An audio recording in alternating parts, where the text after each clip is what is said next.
socialism great. Our people out here struggling, trying to make it in the state. Everybody out here doing it, but we the ones who late. Now family, we the ones who gotta delegate. Get that money and the power, never be fake. Stick to code, side for 3. What did he say? Create jobs, support our own. Educate the same empire back your home. Got 3 degrees, triple 10. 3 PhDs, now we on the CNN. BBTV, let's talk about negligence. Ignorance is bliss, but we can turn it to intelligence. Believe none of what you hear, half of what you see. Let's break it down here on Dr. Boy's TV.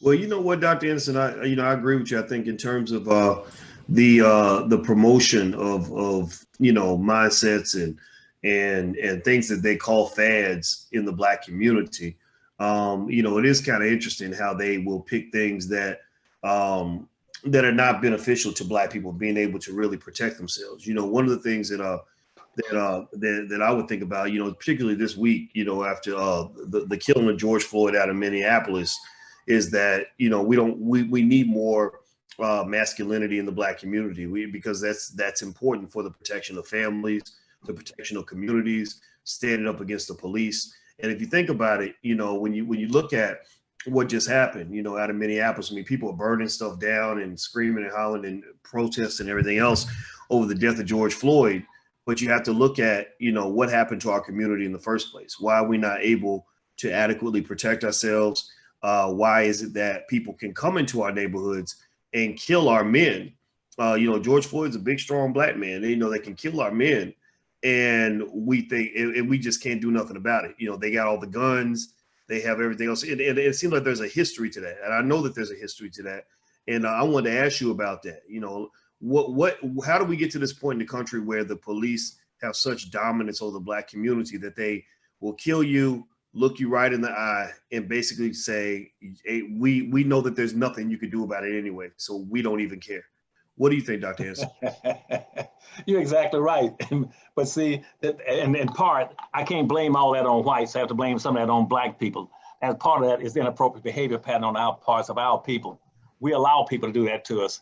What our people have never understood, particularly because of the Black leadership, the failure of Black leadership in the country, and the incompetence of our elected Black officials, what they never understood, as far as I can go back in history and find out, and I try to read maybe 8 or 9 different books a week, that Black people have never understood that slavery was a declaration of war. It's a declaration of war. The declaration of war was not necessarily against Black people in general, but it was against Black men, period. That's it. Because they know that if you weaken Black men or destroy the Black man, then the Black woman and her children are accessible. They are vulnerable to anything, for the white man to do anything he wants to, anytime he wants to use them any way he wants to. It's a declaration of war. That's the first thing. And secondly, I keep telling Black folk that white folk don't hate you because of your Blackness. It's not your Blackness they hate, but Blacks cannot get that through their heads. So I tell most of them now, don't even contact me anymore. I've been telling Black folk that for 60 damn years. It's not your color that they're against. It's your condition that they're against. Your condition symbolizes what? Symbolizes weakness. And so they kill Black folk because they can, because they know you're not gonna do anything. You can't push back. You're incapable of pushing back. You don't own and control anything. It's what you own and control that determines the quality of life, but also how long you're gonna live and how you're gonna live, if you're gonna live. It's your condition. And right now, your condition is bad. You're weak, poor, don't own and control anything. And that goes all the way back to slavery. So when you link it up with why they kill you because they can. And the police are in existence not to protect property, your property, or protect Black people. The police are in existence to protect white property and white people, period. That's where it started. And it goes all the way back to 1643. They passed the first gun control laws in this society. And Black folk don't even understand that yet. I put this in all these books where they keep saying, well, black folk are against weapons and they want gun control too. Blacks have always been under control of whites. Whites have always had gun control over Black folk. as early as 1643, they passed laws, started in Virginia, says that a black person cannot be armed because he's going to be a slave. And we can't have him in a position where he can fight back and stand up for himself. And so that started in 1643. Then about 1667, on all the plantations, after the plantation system got automatically systematized all through the South, they passed policy and regulation called regulating arms on plantations. Again, saying no black person can carry an arm, a weapon, or a tool, or a knife, or a gun, or a bow and arrow, or anything to protect himself. And then that's the first thing. And secondly, that every white male between 18 and 45 is mandated, every white male between 18 and 45 is mandated to join a state militia, a colonial militia or a state militia. Nowadays you call them National Guard. They're mandated to be in there. And to have weapons and tools at all times, to be on the road checking black people, to find what they're up to, what they're doing, and to be able to arrest them and get some explanation of where they're going, why they're going.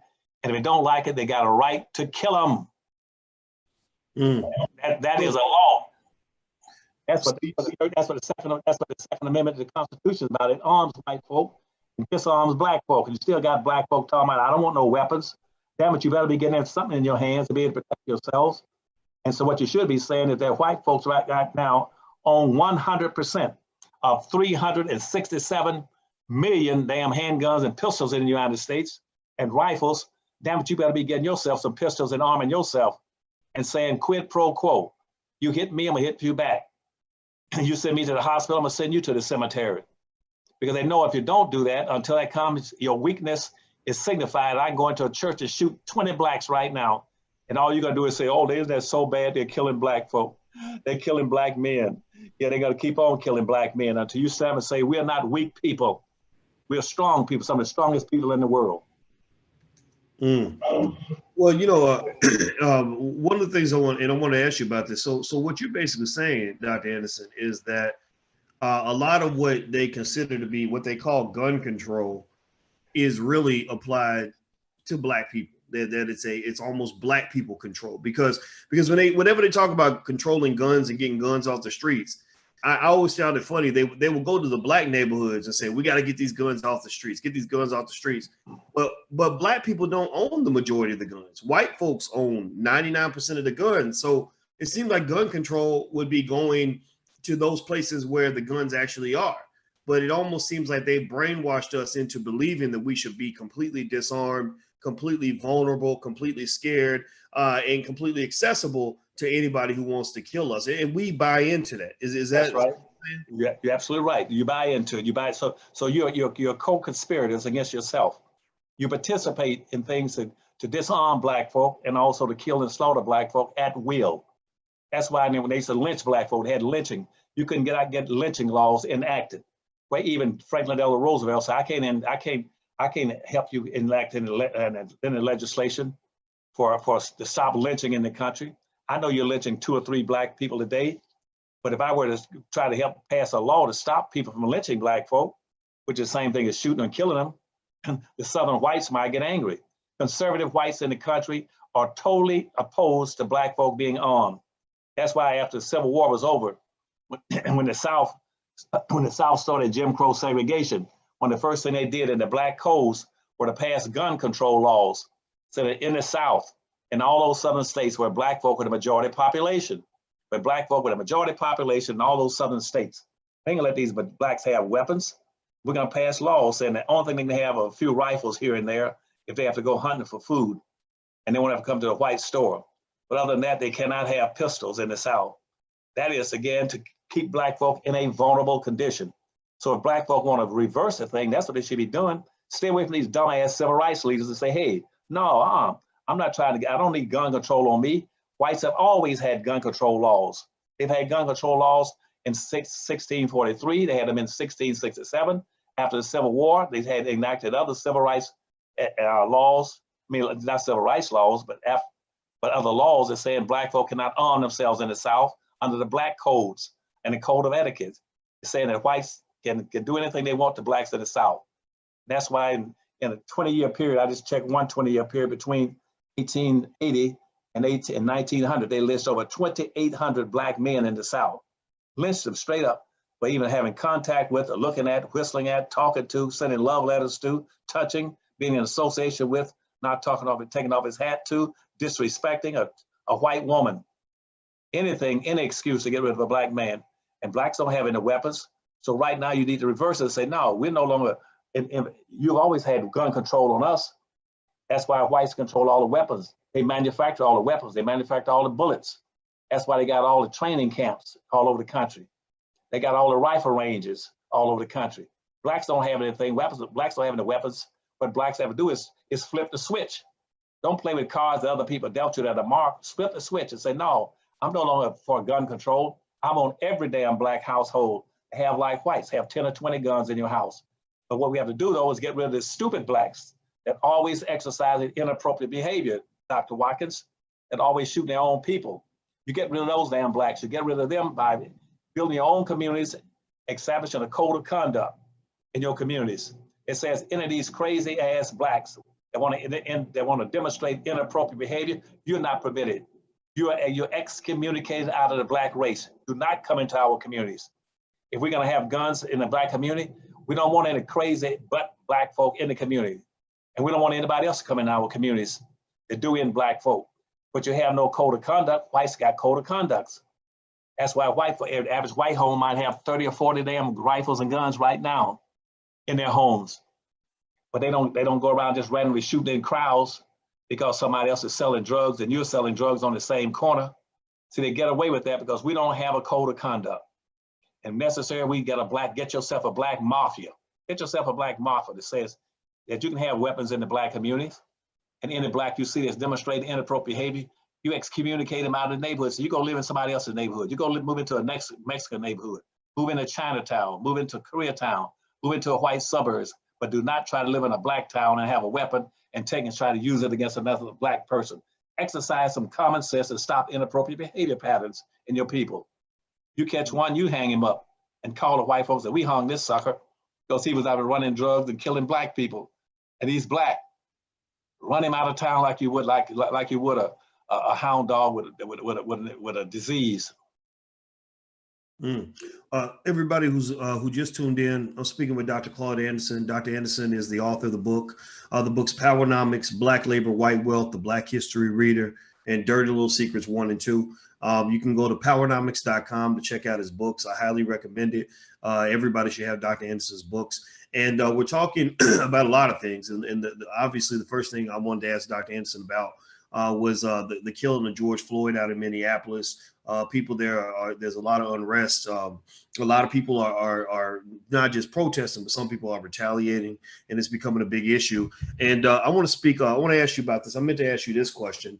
One of the things that I did, Dr. Anderson, right after this happened, was I'm always curious to see what the politicians are saying about this. I looked up a lot of the politicians that depend on black votes, all the politicians that I didn't care so much what the Republicans are going to say, because I could predict what the Republicans are going to say, and the Republicans don't get a lot of the black votes, so they don't, they don't, it's quid pro quo with it.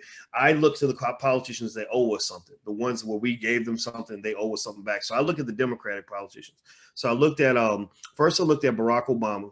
I saw Barack Obama on his Twitter. He was campaigning for Joe Biden. He didn't mention anything about George Floyd. I didn't see George Floyd's name anywhere up there at all. Then I looked at Michelle Obama. Michelle Obama was congratulating Sesame Street on its 40, 50 year anniversary or something like that, and talking about Big Bird and Grover and the Cookie Monster. And then I looked at Joe Biden. He made a statement saying that George Floyd's life matters and, stuff like that.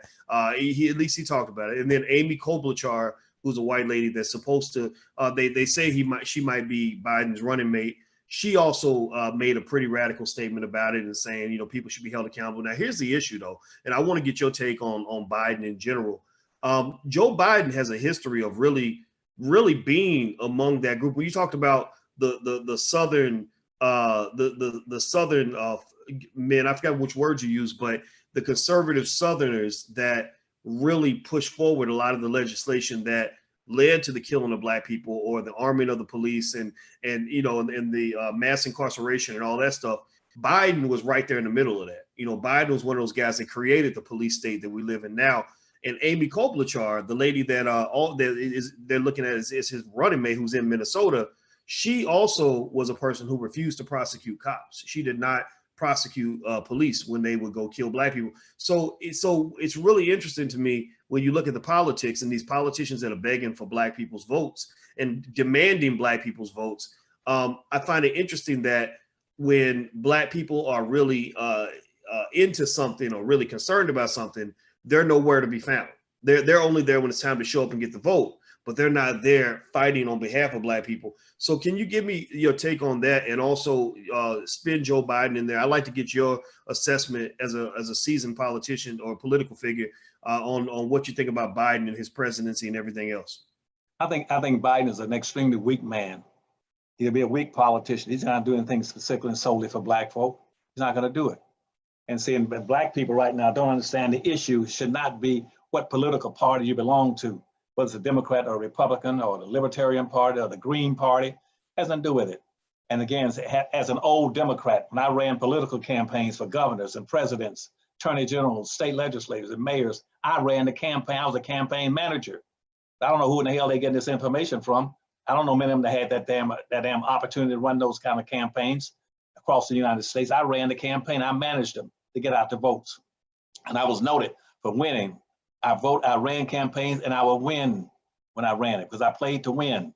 Now, in terms of voting is after I told black folk at this point in time, after 500 some years, almost 500 years of being slaves and semi-slaves, voting has no real power for black folk. That's an exercise in futility. Who cares about your vote? Who cares about whether or not a black person vote? That's a pretense game. That's an illusion. They give you an illusion to play with. And then, well, you got to go out and vote. You're outnumbered 10-1. They said, well, Dr. Anderson, if you tell us not to vote, isn't that suppressing the black vote? No. The black vote was suppressed from day one, from the founding of the country. Your vote right now is suppressed. It doesn't count. You know how it got suppressed? First, it got suppressed by the United States Constitution, suppressed it. When you say that you're 3/5 of a human being, you cannot vote, period. You cannot vote. You're not citizens. So your vote was suppressed for 360 years by the Constitution. You haven't changed the Constitution. And after the Civil War, when they came out with a second Constitution that should have been the first affirmative action plan in the country for black folk, then the United States Supreme Court took and corrupted that. And so they went so that the South again was raised up again, and you're back under the control of the Southern Confederacy. The South has risen again in Donald Trump. So they're making there what you vote for. The Southern Confederates are back in power. They call themselves conservative now rather than Confederates. They're conservatives. And what they're saying is that we don't need the black vote. They don't need the black vote. The black vote is outnumbered 10-1. 10-1. I mean, they brought in the last 100 years, they brought in 56 million Hispanics. Hispanics right now are classified as whites. Even the Hispanic system in the last 100 years have neutralized your vote. Your vote doesn't count. Whites don't need your vote. Whites right now outnumbered you 10-1 because whites from Europe are classified as whites with white privilege, white power, white preferences, white opportunities, and white resources. You got the Muslims, they're classified as whites. Women, 51% of the population, they're classified white women, they got the power. You don't have any power. So if you vote, who cares about your vote? What you should be saying is that I'm not gonna play that game. I'm gonna build me a community with the 3 elements in it. I'm gonna put me a wholly independent economy in that community that will produce power, resources, wealth, history, resources, business opportunities, job opportunities, and products and services and goods for black folk.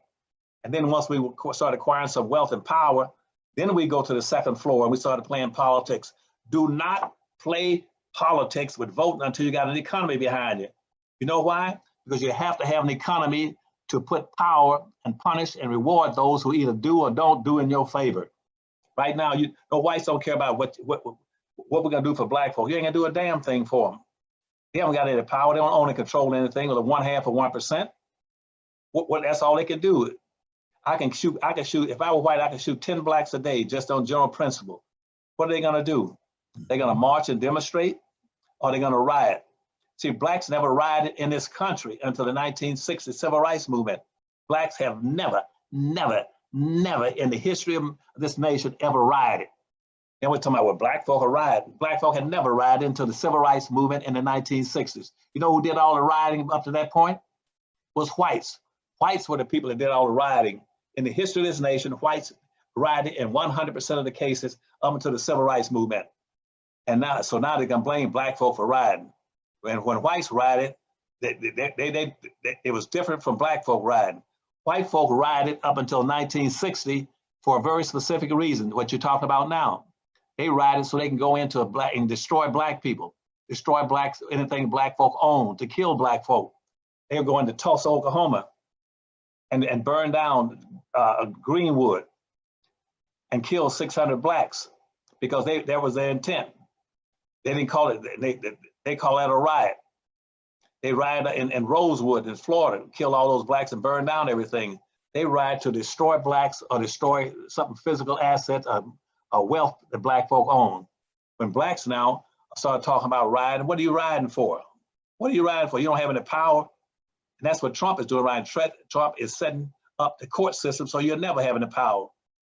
He's putting he's going to the Federalist Society and putting in all these whites into the federal court system as federal judges. So you'll never get you'll never get justice out of the court system for another 40 years. Now, if this is 2020, you will say, well, hopefully by 2060 or 2070, we might get justice in the court system. Hell, you ain't get no justice. The Supreme Court is stacked against you. That's all. You look on the Supreme Court, see what you got. You got all whites. It's been out of 127 people on the Supreme Court, all of them have basically been whites. And they had one black man for a short period of time. And now you got one white man on the Supreme Court that they passing for black. You don't have anybody. There's no justice in that. Only justice is when you start building your own communities, got your own wealth, got your own power, and be independent. Serve your own needs, your own interests, and tell white folk, don't put your hands on me. You might not like me. I know you hate me, because 98% of y'all hated me in slavery. And that's about 150 years ago. Now the surveys show that 88% of all the whites in America still hate black people. And all these immigrants coming to the countries still dislike black folk and see themselves as being superior to black folk. Well, we have people of color. Ain't no such thing as people of color for black folk. You're on your own. You have no friends and no allies. And and with no weapons, you're in danger. You can be wiped out anytime they want them. Because if they put a pistol in your hand, you turn around and shoot yourself in the head or in the foot or in the butt or something, or you shoot your neighbor because you don't have a code of conduct saying don't kill anybody in general, but stand up for yourself. But quit shooting other black folk that haven't done anything to you. Well, Dr. Anderson, he was standing on my corner selling on marijuana, and I belonged to a gang, and I had to kill him. But white folk enslaved your butt for 360 years and another 100 years semi-slavery. You didn't shoot into them. Show me one incident right now where the white police right now, show me and tell me about it when I'm gonna close my mouth in 2 seconds. Show me one incident where white police have shot white women. Show me an incident where white police officers are going around now killing Asians. Show me where they're killing Asians. Show me right now where white police officers are killing Muslims. Show me where white police officers right now are killing American Indians. Show me right now where white police officers go around killing gays. Show me where they're killing poor people. Show me anything other than where they're killing black men. That is the issue. And until you stop it, you got to read the Powernomics books and figure out how to stop this stuff. And I got about one day before this election, I got 10 things that black folk can do. Somewhere between 10 and 15 things. I said, if you want to play the game to win, here are 10 or 15 things you must do if you're going to stop some of this stuff. Right now, the black man is an endangered species and his butt's up for grabs. All right, well, everybody, in case you just came in, I'm talking to Dr. Claud Anderson. Dr. Anderson is the author of the books Powernomics, Black Labor, White Wealth, The Black History Reader, Dirty Little Secrets 1 and 2. And his website is powernomics.com. That's powernomics.com. Make sure you go to that website. Somebody type powernomics.com in the chat. Use the hashtag Powernomics so that we know when we're talking to each other. You know, our hashtags can be B1, Powernomics, things like that, to just let people know that you are that you're putting your community first, that Black people matter to you more than anything else, and that's really important. And also, I want to quickly mention and say thank you to those of you who donated in the chat. I don't interrupt Dr. Anderson because when he's speaking, I think we all need to be all ears and listen. And but I want to say thank you to iwantamask.com. They sell those N95 masks, and they made donations in the chat. So go to iwantamask.com and you can get your N95 mask. Use the code. I think their code is Dr. Boyce, one word, and you can get 30% off your mask. It's funny everybody's wearing masks now because now it's, you know, that's actually making it easier to do your social unrest and everything because you cover your face. Also, Shalonda Lyons, thank you. More melanin, please. Thank you. Edward Williams, thank you. Ekpo 26, thank you. And if I missed you, anybody I missed, I want to say thank you too for donating, because we're building Black media and your support is extremely invaluable. So Dr. Anderson, hit the thumbs up button. Everybody right now, please hit that thumbs up button. If you haven't done it yet, hit the thumbs up, subscribe, and notification bell. If you're on Facebook, please share it right now to your page. If you're on Twitter, please retweet this conversation. So Dr. Anderson, let me ask you about this. I want to make sure we're clear on this point so people can really understand this. I talked about it, but I don't know it as well as you do. So I wanted to, I was happy that you were coming in because I would love for you to break this down. Can you make it real clear to people in terms of how we got to this point where the police are killing Black people, meaning that, you know, what's the origins of policing? How do we get to the point where most of these cops are white, you know, or they come from Irish neighborhoods and things like that? And what was policing like, say, for example, during the Jim Crow era or right after slavery versus what it is now, and how do those two connect?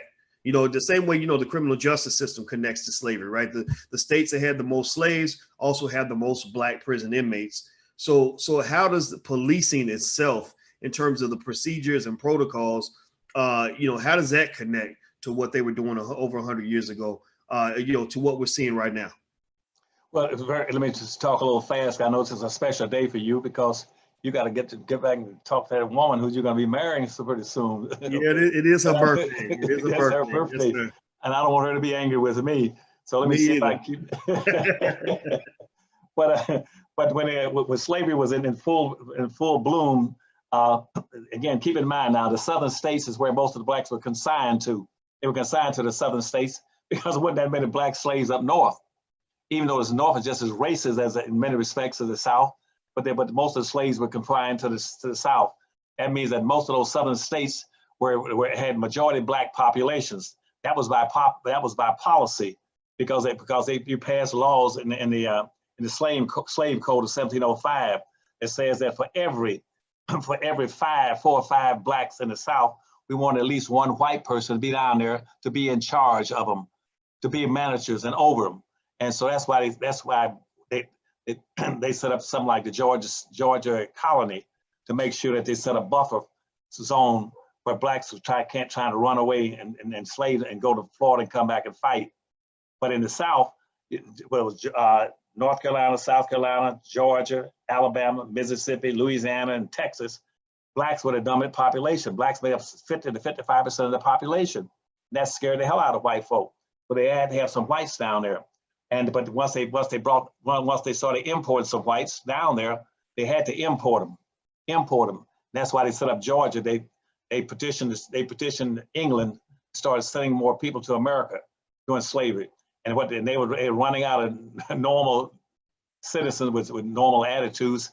They wouldn't clean out all the prisons, the mental institutions, and everything else, and ship them to the United States and started putting them in the South to be a part of the management class over Black folk. So all these crazy ass white coops came out of the prison system and the mental institutions out of Europe to come to the United States to manage the slaves. And so that was part of the slave codes of 1705, so they could manage them. And they said by the same token, when they come down here, they have to join them with militias. They set up militias in the South, started spreading across the country. Those militias, it was by state law saying every state has to have a state militia to help just in case if black folk decide to riot or revolt in most instances against being enslaved, whipped, castrated, lynched, beaten, and working 12 hours a day without any pay, without being paid. And so they passed those, they had militias set up. And then the militias required that every white male in the South, and some even up north, but primarily in the South, every white male between 18 and 45 years of age had to join the militia. And which means they'd always carry a weapon. By law, they required white boys to carry a weapon.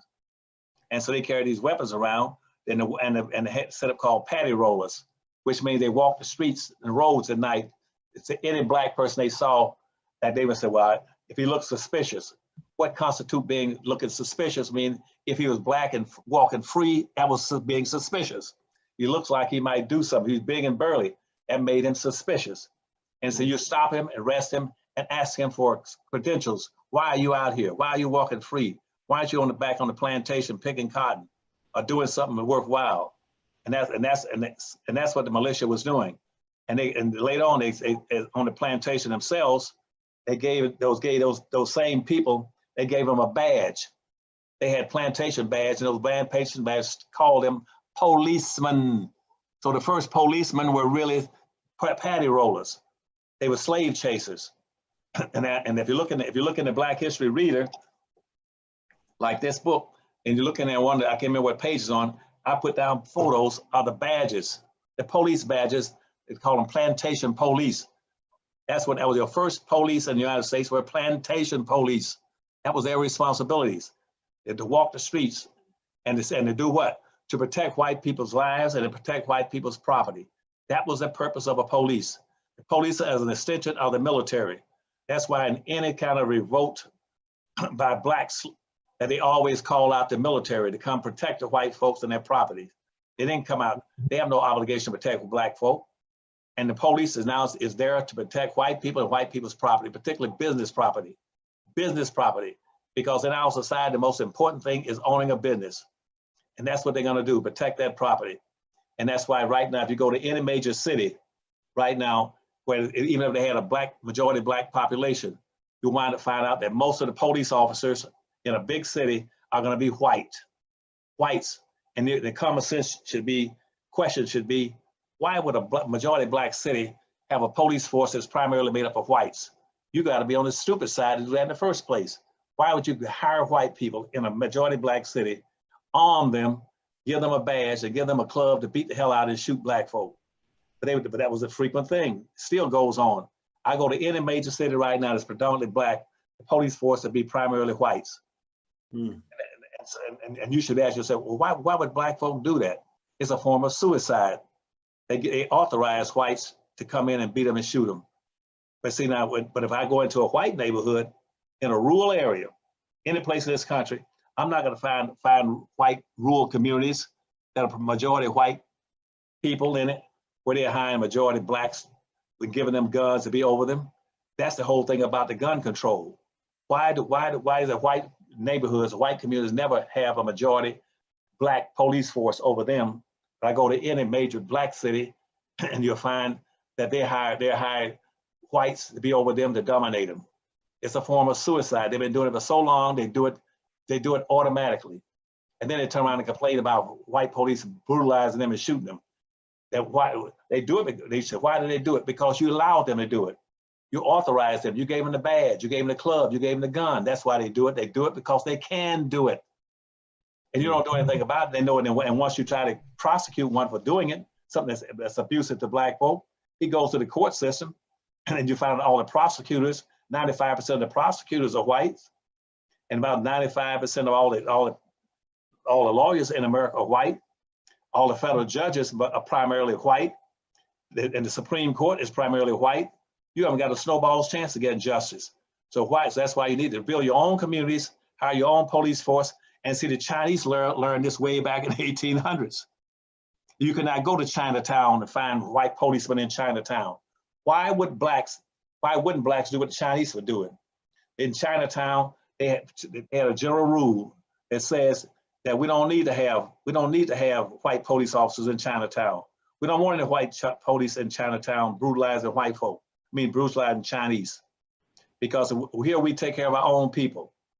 And that's when they had two groups. One was called the Hatchet Men, the other was called the Tongues, which means it said to this, that if you live in Chinatown, you're a Chinese person, and you violate or kill another Chinaman, that you better get out of town before the sun went down. If you don't, your butt's gonna be floating in the river. And see, right now, that's called accountability. Every neighborhood, every group has accountability. Even the Indians, Arab, they had accountabilities in their community, which says you cannot violate your sister or brother in this community and get away with it. We don't have an accountability in our communities.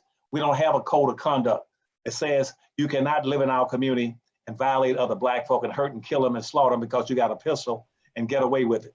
Because because if you do, we're not going to call the police. If you do something bad in our community, once we build our communities, we're not going to call the police to come arrest you. They said, we're going to take care of you. We're going to call the police to come to cut you down from the tree. We'll take care of you. And the black folk must come up with a code of conduct saying, if you come in here and do things against our people and think you're going to get away with it, you got to get another thought coming. Everybody's got a code of etiquette. The whites in the South had a code of conduct and etiquette. It says a black person touches a white woman or was disrespectful to a white person, or wouldn't take his hat off when he's talking to a white person, or counted his money in front of a white person, then he had to pay a penalty. Sometimes, most of the time, it was his life. He had to give up his life for doing it. We don't have a code of conduct. And so that's how they get away with it. They get away with it because we let people get away with things against us. It's our inappropriate behavior pattern that we learned during slavery, to let black folk do wrong things to black folk and not being punished. Hold them accountable, just like whites hold you accountable. And then when we build our own communities, we set up a code of conduct or a sense of community, which says nobody gonna come in our communities anymore and exploit, misuse, abuse, and kill and slaughter black folk. Think they're getting away with it. And we don't want to have a community that's dominated by white policemen. We're gonna hire black officers and we're gonna hold them accountable. And no blue codes in the black community saying you support your fellow officer rather than supporting the citizens you're supposed to be representing. You're supposed to be trying to protect those blacks and those citizens living in that community. But they get away with it because black folk don't demand it. Demand people respect you and appreciate you and protect you and not abuse you. That's what you have to do, and that's the answer to your question. All right. So did everybody hear that? Give me a yes in the chat if you are hearing what Dr. Anderson is saying. Give me a verbal yes to let me know that that you're processing what he's saying. This man's taking his time to share with you knowledge and information that you're not going to get anywhere else on TV or anywhere else. They don't want you to understand these things. They want you to sit back and pray to white Jesus and sing "We Shall Overcome" and hold a Dr. King dinner every year and just hope that it gets better. Well, it ain't going to get better until you make it better. You know, white supremacy is not just the problem of white people. It's really the problem of black people. Anybody can think that they're superior to you, but it's up to you to decide if you're going to accept that or not. White supremacy works because you commit to white supremacy. You are a white supremacist. You know, Dr. Anderson, I always talk about it like a basketball game. You know, if my basketball team is playing against another basketball team, they can think they're superior to me all day as much as they want to. They're gonna think that they're superior, that their team is superior to mine. So it's up to my team to prove to them that you're not superior to me. And so I think where black people fail is that we consistently submit to white supremacy and accept that. And then we get upset that white supremacy exists. Well, you know, a man can think he's superior to me all day if he wants, but I'm going to show him why he's not. You know, and I think that we don't understand that personal responsibility piece of that because too many of us have been really hypnotized by this kumbaya, you know, Democratic Party liberal thinking that's very weak, very passive, very, you know, like, oh, let's all just get along. Let's all just, you know, please accept us. Please let us in. Let's integrate. And it's like everybody's playing a certain game and we're not playing that game. We don't understand the rules of the game. So we end up always losing the game. So let me ask you this, Dr. Anderson. Before we go to that, let me jump in 1 second. And see, what you're saying is absolutely correct. And what whites have done is they've always cleansed everything to where white folk come out on top. They do that intentionally to say that whiteness is brightness, whiteness is everything. Anything that's of value has to be white. And they said therefore whiteness is the strongest power on on the earth. Whiteness is the cleanest and purest on the earth. Whiteness is a superior thing on the earth. That's what's called, what y'all call white supremacists. And so consequently, anything that comes up or rise, we must wash it clean to make sure it comes out white. That's why, like I was telling you a few minutes ago about Memorial Day, that's what Memorial Day is all about. Black folk don't understand, this is a Memorial Day. Memorial Day started out, most blacks don't know this, Memorial Day started out unclean, it was black. Memorial Day was a holiday that black people set up. Just like I told you about Thanksgiving, white folks didn't start Memorial Day, blacks started Memorial Day. But in the earlier, when they first set up Memorial Day, it wasn't called Memorial Day. it was called Decoration Day. Decoration Day that came out of this after the Civil War. After the Civil War was over, because see, during the Civil War, you had about 250,000 white. Always talking about, we went to war to free y'all from slavery. No, you didn't. You didn't go to war to free blacks from slavery. You went to have a fight with the North over who could own the biggest production systems in the country, because they see most of the products are being raised in the South. All the farming, the tobacco, the rice, the cotton, everything. Your industrial base was in the South, and the North wanted to capitalize on that because they had incoming Europeans coming in that wanted business opportunities. They were coming in, and they wanted to take a strip the North or some of that, although the South, or some of those resources. That's what the war was over. That was a fight between the North and the South over who's going to own and control the means of production, which was black labor. Black labor, the biggest power at that time was slave power. That's what the war was over. Who's going to dominate, control? So when the war started, it got hot. You had about 250,000 whites who would not go to war to fight for black folk. They would not go to war. About 250,000 whites deserted. Always talking about how patriotic they are in this country, waving the flag, always waving the flag. You got to stand and salute the flag. You got to pledge allegiance. We're the most patriotic. We're whites. We're the most patriotic thing in the country is white folk. That's a lie. The most patriotic people in the country were black people. They were the only people that believed in the first page of a civics textbook about being patriotic. And blacks are the most patriotic, not whites. But about 250,000 whites deserted in the midst of the Civil War, ran off, hid out, ducked. And what did the United States do then? To win the Civil War, they were going to lose it. The South would have won the Civil War. What they did, they began to draft or call blacks in, free blacks to come in and fight on the side of the North, to fight with the Union, to beat the South, because the South was winning the damn war, because whites ran off. So they brought in blacks, and they replaced those 200-some-thousand whites who deserted. They replaced them with blacks. So blacks became a part of the Union Army. But then the South put out what's called a black flag policy, saying if you catch any black person with a Union uniform on, kill him on sight. Never take a black soldier prison during the Civil War. Kill him on the spot. It was called a black flag rule. Kill him on the spot.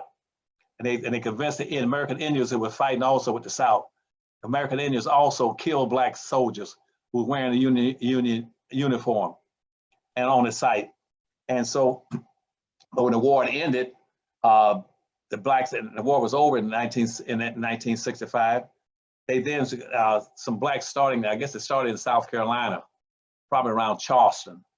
They said, we got to recognize these blacks that came to replace all those whites who ran off from the war and deserted and hid out.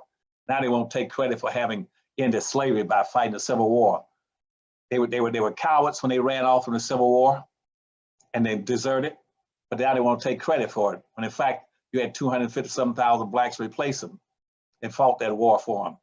And the blacks in the South says, let's recognize those blacks.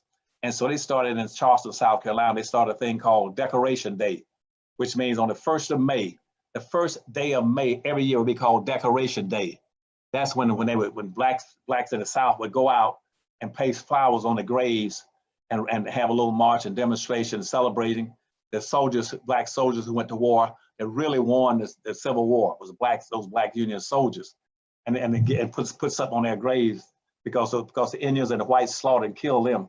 They were buried out in different places, and like around in Charleston, South Carolina. Whole big graves. They had a big graveyards there just for burying those blacks, and that was called Decoration Day, not Memorial Day. Now later on, whites then took it away from them and cleaned it up.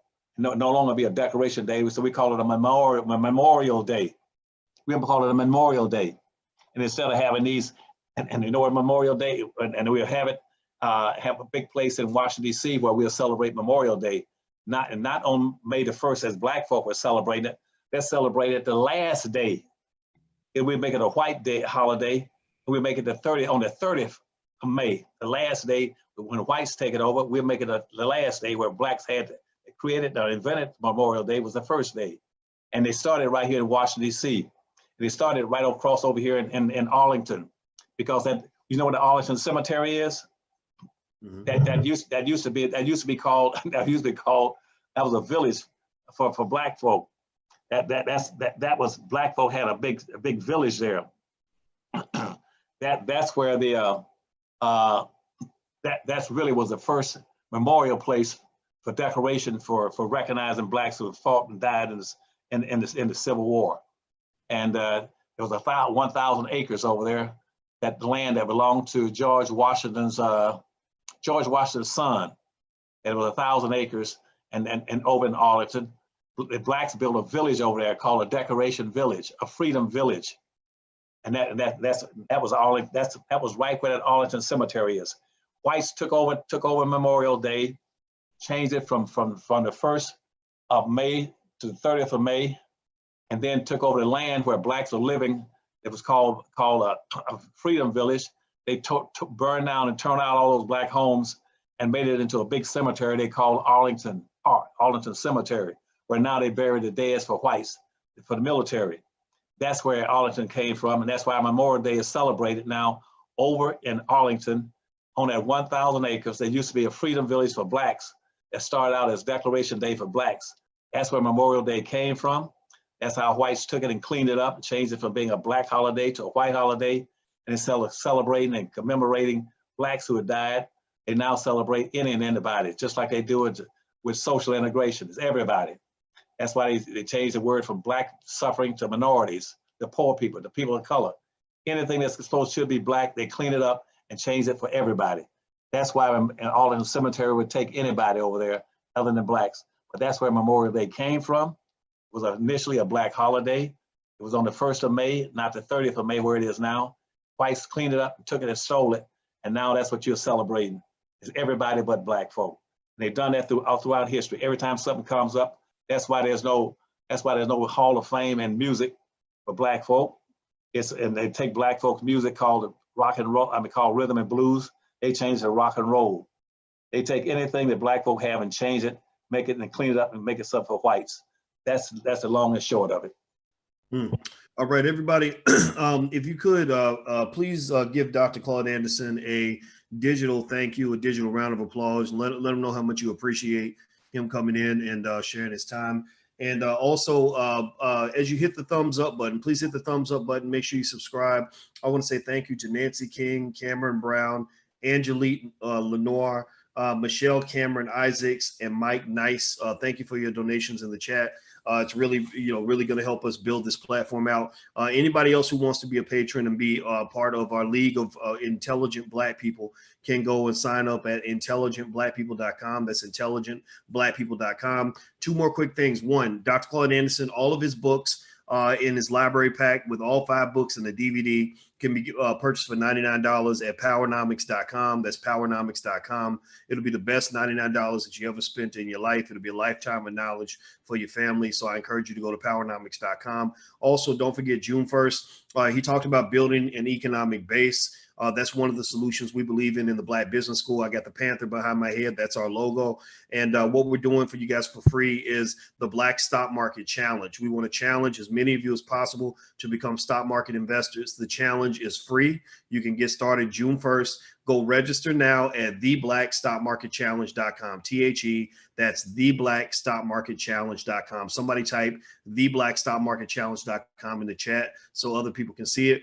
And I'd love for all of you to join. It won't cost you a thing. And I guarantee by the time you get done, you'll be an investor, which allows you to begin that process of building an economic base so that the next generation is not sitting here looking stupid and still and stuck the way we are. You got to plant a seed for your children. This is what we're doing. These are among our many solutions. So, Dr. Anderson, I want to say thank you very much for your time. I really appreciate it.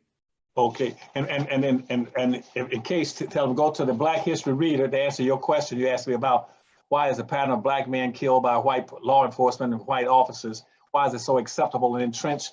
There are about 3 pages explaining that to you in the Black History Reader.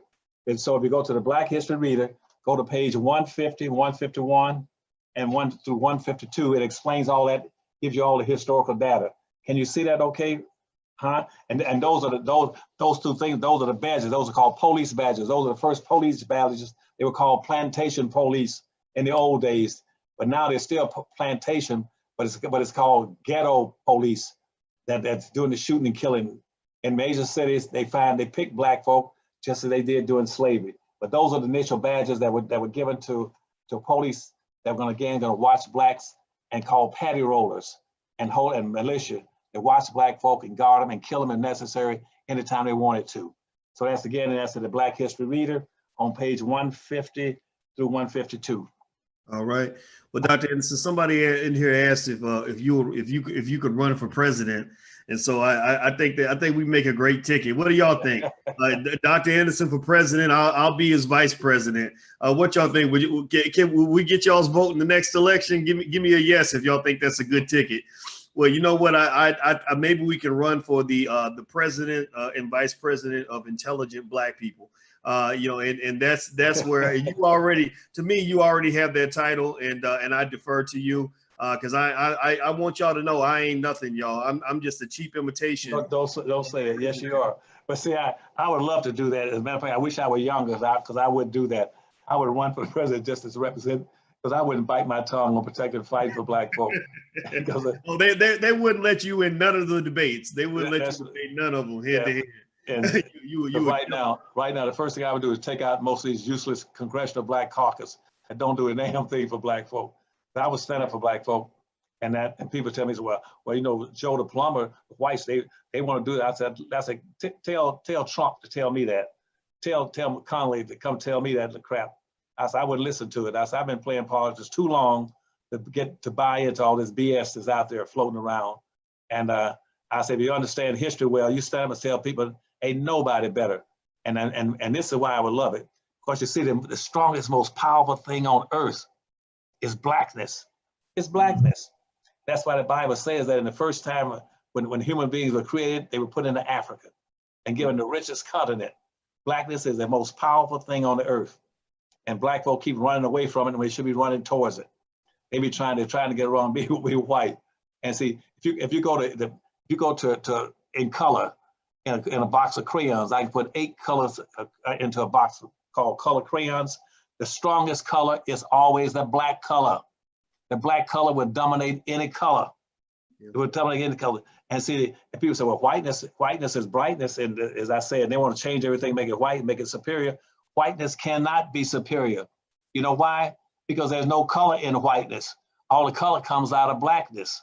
You see, the Asian color, the red colors, the green colors, the yellows, the Asians, everybody comes out of blackness. Blackness, that's why the first human beings were black.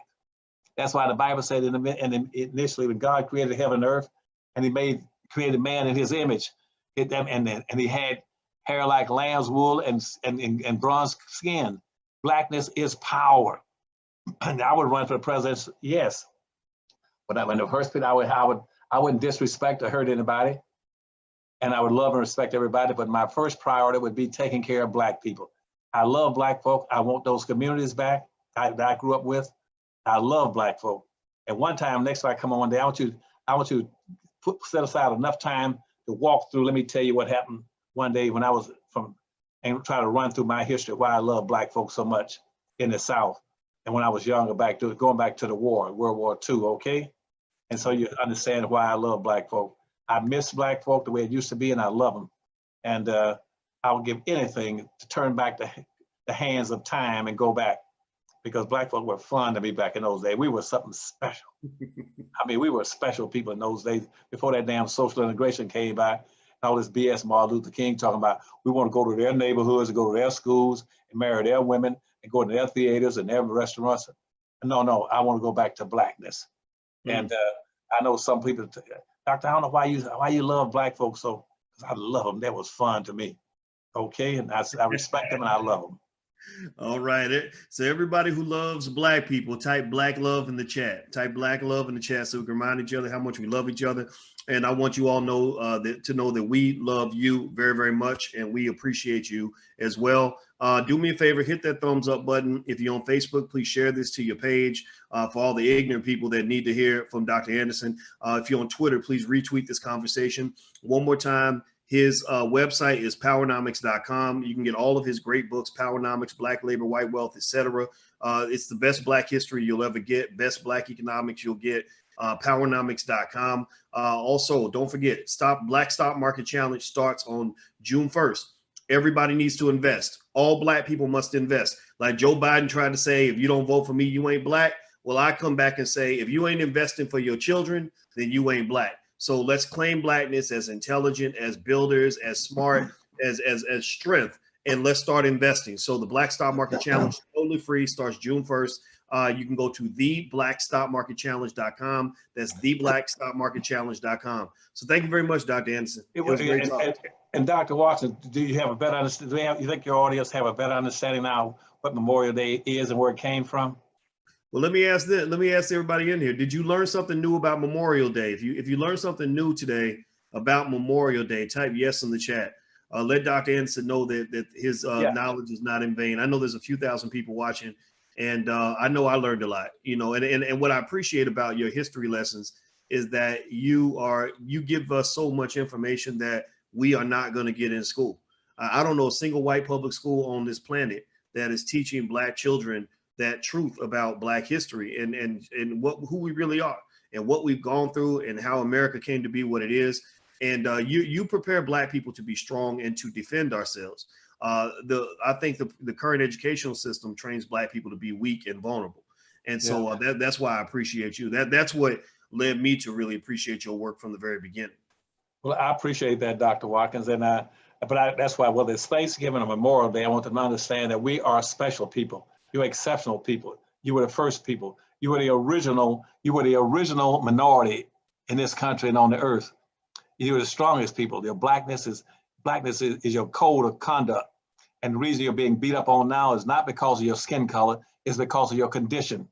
But if you practice, read Powernomics and my books and learn how to empower yourself economically, you can change your conditions. You cannot change your color, but you can change your conditions. And that's what white folks don't want you to do. Change your condition and you become the top. You begin to start dominating and you can become the superior group if you want to. Don't be against anybody else, but don't be against yourself and your own people.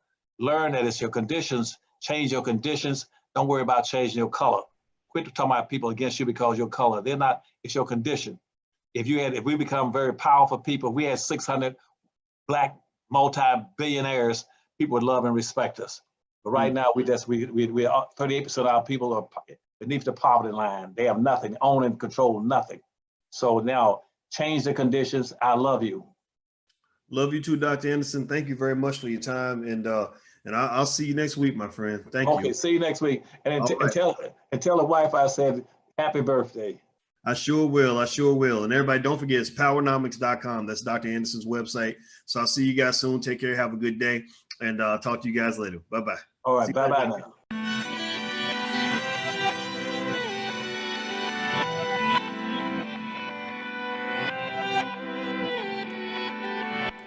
Here we are, clan the isms, cataclysm great. Our people out here struggling, trying to make it in this state. Everybody out here doing it, but we the ones who late. Now family, we the ones who gotta delegate. Get that money in the power, never be fake. Stick to code, side for 3. What did he say? Create jobs, support our own. Educate the same empire back your home. Got 3 degrees, triple 10, 3 PhDs, that we on the CNN. BBTV, let's talk about negligence. Ignorance is bliss, but we can turn it to intelligence. Believe none of what you hear, half of what you see. Let's break it down here on Dr. Boy's TV.